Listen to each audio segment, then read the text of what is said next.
हेल' लोगोफोर आंनि बे गोदान भिडिअ गासिखौबो बरायलायबाय नै बिथांमोना बे माने बानलु सिब्र' गायनो प्लान लादों आरोना लोगोफोर नै नायबानो जाबाय मा सिस्टेम आलि खालामो नायबानो जाबाय आरोना ओमफ्राय ओरै मावगासिनो माखासे एसे लामायनो गुवार आरोना लोगोफोरनि ओमफ्राय नै एकदम ओइ साइडथिंबो दं ओइ साइडथिं बैथिं मावगासिनो आरो फार्स्ट टाइम नैथिं मावग्रोबाय आरोना 9 बिगा दं 9 बिगा ओमफ्राय नै इ साइडथिंबो दं आरोना 9 बिगा दं आरोना लोगोफोर बे गासै हाया बिथांमोना मावसिगोन देग्लाय माने फार्स्ट टाइम मावनो नाजादों आरो माबायदि जायो खेथिफ्रा गोरबो जायोमोनलै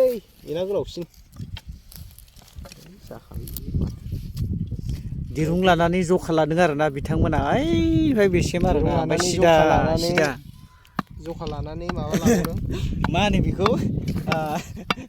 मेजारमेन्ट ना मा होनो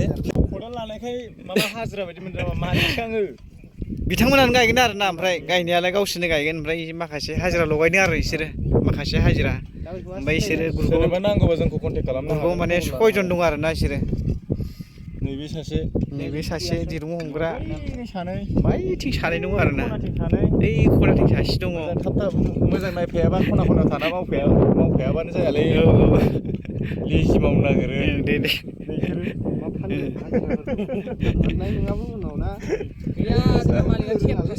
सेप्ता मालिकआव मावबाय नालाय नोंसोरो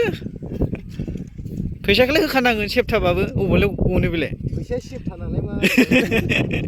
माबा नांसिगोन मा होनो सानसेयाव माबा